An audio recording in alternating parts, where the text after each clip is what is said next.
Hello and welcome to Spectator TV. I'm Lukas Degutis, the Spectator's editorial manager. 5 members of Just Stop Oil, who organised disruptions that brought the M25 to a standstill in 2022, were jailed yesterday.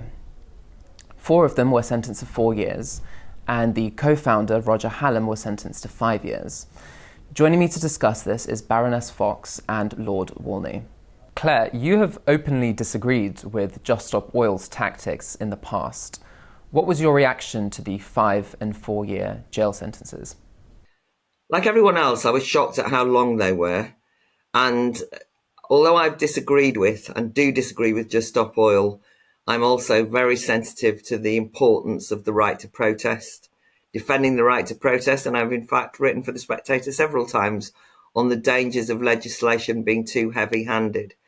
I think the dilemma for someone like me is that Just Stop Oil and their tactics push to the very limit the notion of what a protest is.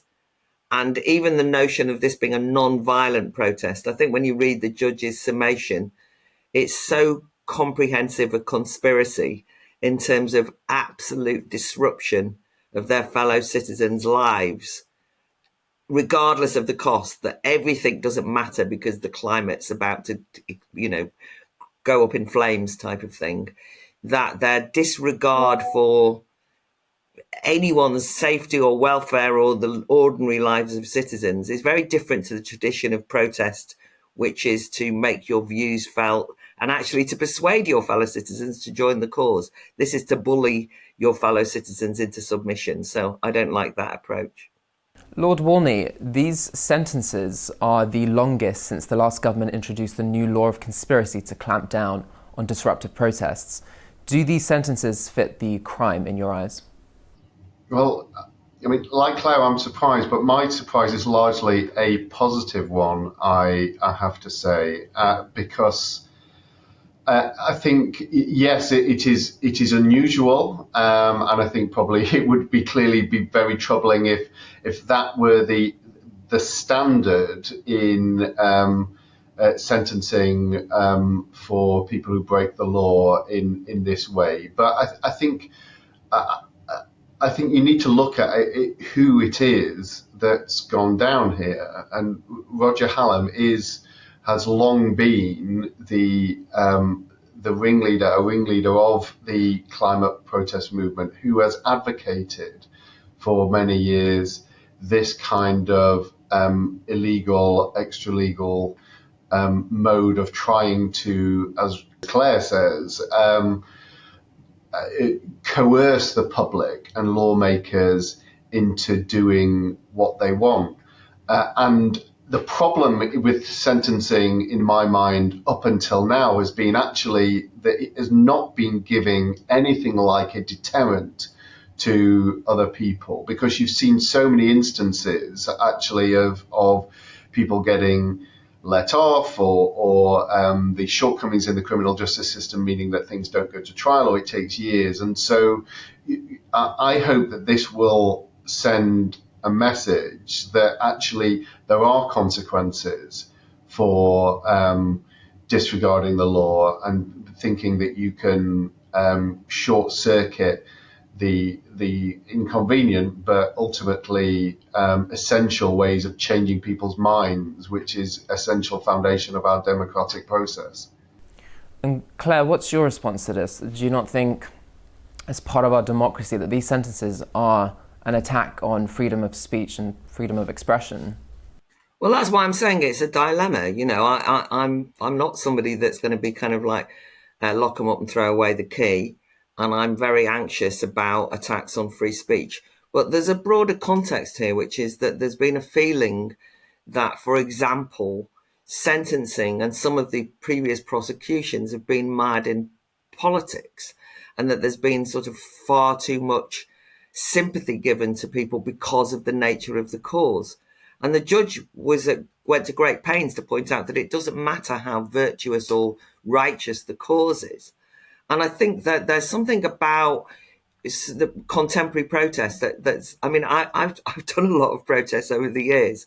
And I think that I've always known when I was involved in those protests, sometimes that I knew were pushing the edges of the law, that there would be consequences. But there's a sort of sense of entitlement, which is people who think you can disregard the criminal law and actually use the court process itself as a kind of form of protest. If you see what went on in the court case in the build-up to this sentencing, that then they kind of go, I can't believe that you're putting us in jail. Well, I think that if you're going to be, as it were, a martyr and a brave lawbreaker, you have to take the consequences of that. There isn't sort of any such thing as your cause is so good, we're going to let you off. And if you think of the controversies around two-tier policing, we are recording this the day after the riots in Leeds, in which there appeared to be the authorities and the police removing themselves from a very difficult situation, but that it was a lawless situation. And we have had lots of examples in terms of the pro-Gaza demonstrations in which there appears to be law breaking going on and the police not intervening. And that has led to a real loss of trust and loss of belief in the criminal justice system in the public. So in that sense, I think it's something of a surprise, as Lord Walney's pointed out, but also potentially it's important that people hold the line in terms of lawmaking. However, I do think we have to be careful that because things appear to be out of hand, that legislation and the law and the courts are not used to dampen down that very important democratic right to protest, sometimes lively and offensive protest that I completely disagree with, and defend the right of people to say the most obnoxious and awful things that I hate. And if they shout them on the streets, I want them silenced, but that's not the same as the law being used to silence them. So we just have to tread carefully and delicately. Just on the deterrence point, Lord Walney, I noticed that they said this won't be a deterrence, we carry on regardless. And then you think, well, you'll have to pay the consequences then. Well, Roger won't for a few years, but anyway, sorry, go on. Yeah, for a few years. But Roger Hallam kind of, I think, posted something like, first they come for the troublemakers, which was rather, and then they come for et cetera, et cetera. And it's like, no, the saying is first they come for the Jews. You know what I mean? And he might not have noticed that, but actually the reality is that that phrase is something that Roger Hallam rather made mockery of when he actually dismissed the real Holocaust as being trivial in comparison with the alleged Holocaust of the biodiversity that he was championing. And I know it sounds silly, but, you know, sometimes people do get themselves into a situation where they believe they are so important to political discourse that they can disregard genuine, frightening, for example, the rise of anti-Semitism and put themselves in the centre of the picture. And in this instance, he's going to be rather sidelined. That last point is critically important, and it's why I think we do have to be firm about where the boundary of the law lies. And yes, of course, I agree with you in terms of being able to draw that boundary so it protects freedom of expression and the right to protest, but it does not excuse people who say that they believe so strongly in a cause that they have a justification, and in their mind often they get to a place where they think they've actually got a responsibility to break the law. Because actually, if you look at any extremist anywhere for whatever cause, they always think they are the good guys. They always think that they have a burning cause which is so important that it requires them to act in a particular way, and it has that in different contexts has driven violent extremism over the decades and over the centuries, and there is a clear potential for further radicalization of the climate movement. If you get into a position where you think that the democratic system is broken, the cause is so fundamental, millions of people are going to die. So, and then that puts on the table potentially, therefore, a limited violent act is not only justifiable, but is the right responsible thing to do for humanity. And we can't allow ourselves to get into that space. So we've got to actually do more to show that the democratic route, that there is a route to change through that. That's one part of it. But also, we can't allow that argument to say, well, I feel really strongly, therefore I should be allowed to do what I want. I'm sorry to interrupt, but if you are enjoying this broadcast, I think you should subscribe to The Spectator. It is, after all, the greatest magazine in the world. At the moment, we have a very special offer on, which you can take advantage of. You can get 3 months of The Spectator for only £3. To take advantage of this extraordinary offer, visit spectator.co.uk/TV offer. Do it. The prosecutors focused on the large economic cost of Just Stop Oil's actions. But during the M25 mayhem, 2 lorries had crashed, a police officer suffered a concussion after he was knocked off his motorbike. The judge also mentioned a cancer patient missed an appointment. Despite that, most are referring to this as a peaceful protest. Claire, should the disruption have been classed as violent? If not, when do these disruptions become violent? What is the threshold? I think that's exactly the point, that there's a kind of underlying low level of violence. It's both intimidation on the one hand, with an absolute disregard for consequences. And there are consequences. But by the way, one of the things that you could say is there are reasons why in the modern era the M25 is important and why we might need more roads, not less. I mean, this is a kind of political argument about priorities. But the reason why those roads exist, and this might sound silly, is because they aid and abet people carrying on normal business. And when you then see the details of that normal business, it is taking your special needs kids to school. It is about getting people in a rush to get to hospital. It is about just going about your life. And, in the past, when we had less development, people were kind of stuck in their local village, for example, and they had to walk everywhere and they couldn't get around. And one of the reasons I'm enthusiastic about modern transport and cars and roads is because that's aided and abetted improving the lives of ordinary people so much. So when you then just say, oh, it doesn't matter, we're going to stop you doing that, it will have huge consequences, not just inconvenience, but people who work, for example, and the judge also cited this, they were late for work. They didn't just get paid and let off. They had to work those hours into the night then, right? There are lives that people lead. And I think that Lord Walney's made a very important point before when he was making the point that, protest is partly about persuasion. It's about saying to your fellow citizens, this cause is worth supporting. That requires an argument, which is why I'm so in favour of free speech. But this is one of those actions that says, we haven't been able to convince you because you're all numpties who don't understand the sophisticated take and theory that we have on environmentalism. So we're going to force you to agree with us by making your life so miserable that you will somehow go along with this. In fact, what's happened is there's been something of a public backlash against that. And in that sense, by the way, this is one of those sentences that's going to be very popular. And that's in a context of overcrowding in prison and people being let out from their sentences. Now we hear 40 after only having served 40% of the time. But as far as I can see, a lot of ordinary people are just saying it might not have been violent, but it is the equivalent of a kind of coercive, intimidatory threat of violence with consequences that can be incredibly damaging for people. And that's where I think the line for someone like me is difficult. And I can just hear my friends, and I'm even hearing the kind of other person on the side of my shoulder that's myself, saying we do have to be careful that we don't allow this to become an excuse for a clampdown on absolute right to protest. But I just don't think this was protest. It just wasn't like a protest.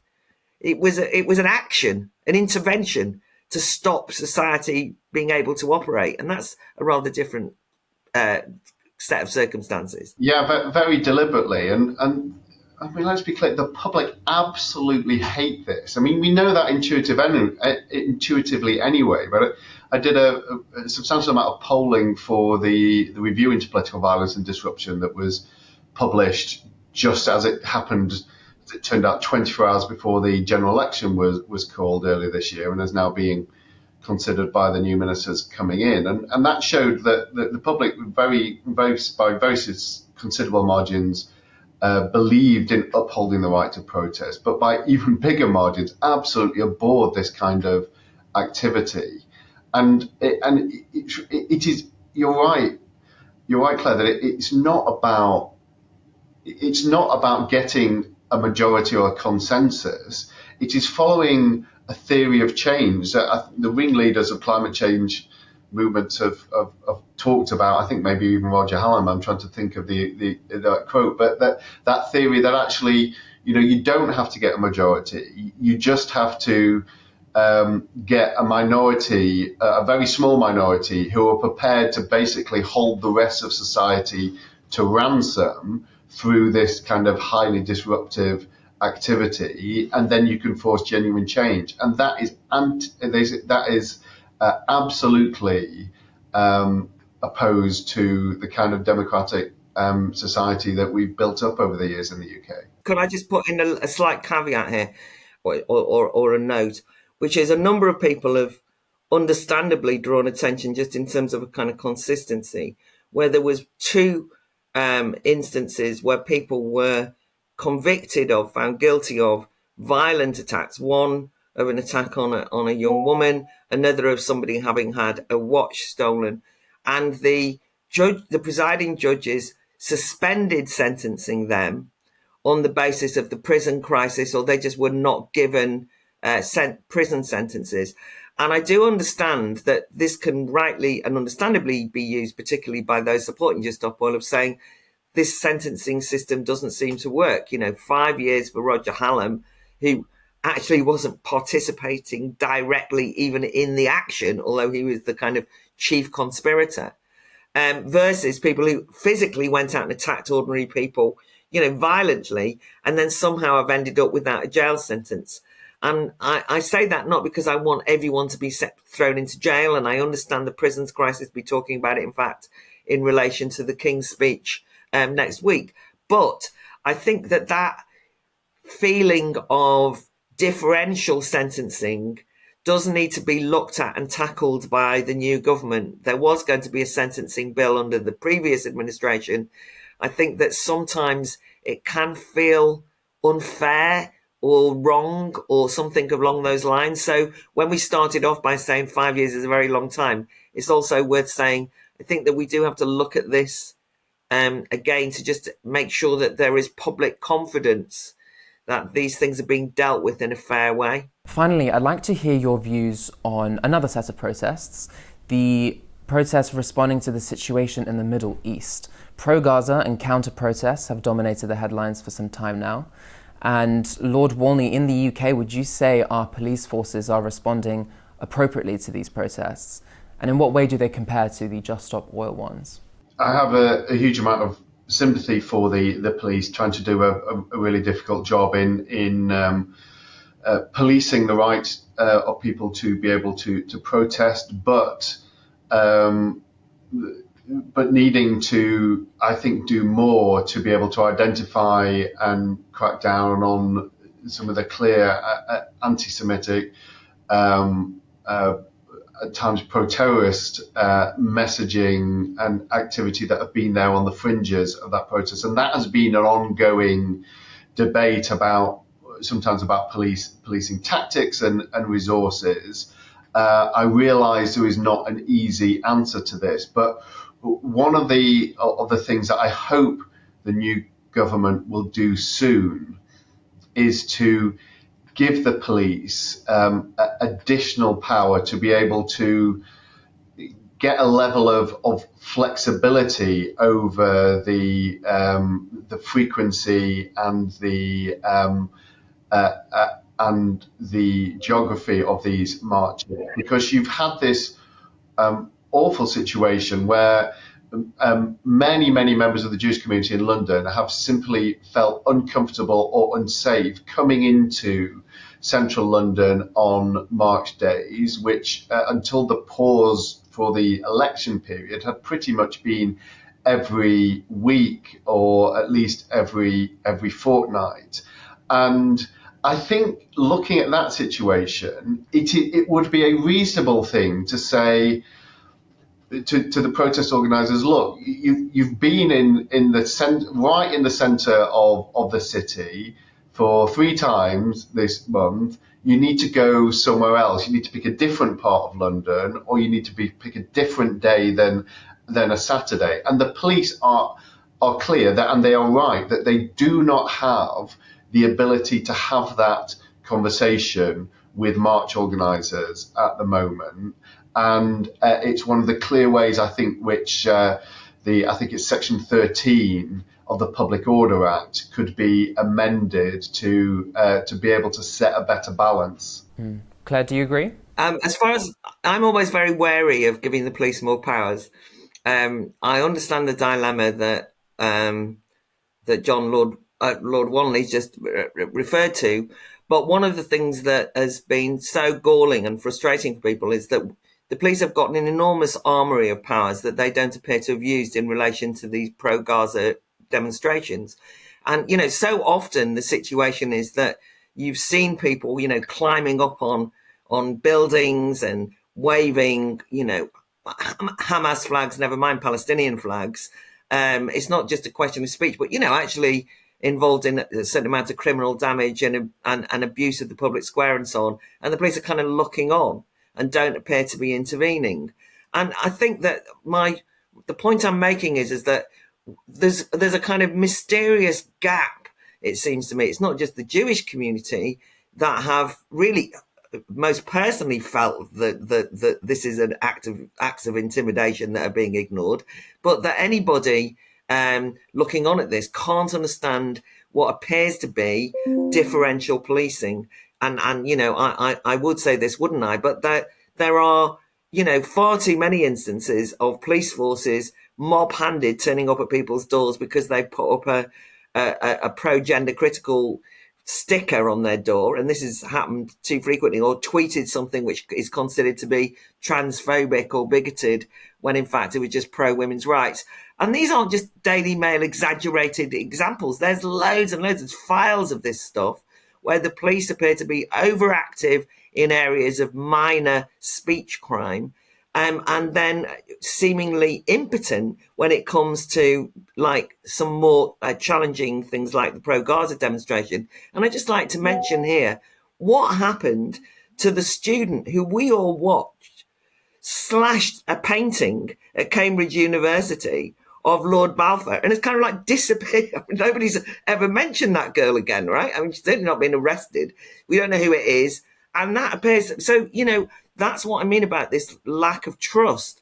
And one of the things that is very dangerous at the moment is if you've got a public who don't trust that the criminal justice system, both policing and the courts, are going to be neutral and not politicised, and are going to actually not show one side a bit of favour because they're quite sympathetic to them, which is one of the debates that came out during Black Lives Matters of pictures of police officers taking the knee and so on. If people believe that they're soft on some issues and hard on other issues, whatever those issues are, then that means that they will become cynical about law and order.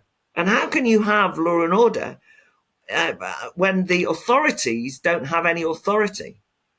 And the community is inevitably going to then feel that they themselves can take the law into their own hands. It's understandable as a reaction, which is to go back to what we were originally talking about, why this sentencing might be harsh, but will restore some faith for some people that at least something's being done. Lord Walney and Baroness Fox, thank you for joining Spectator TV.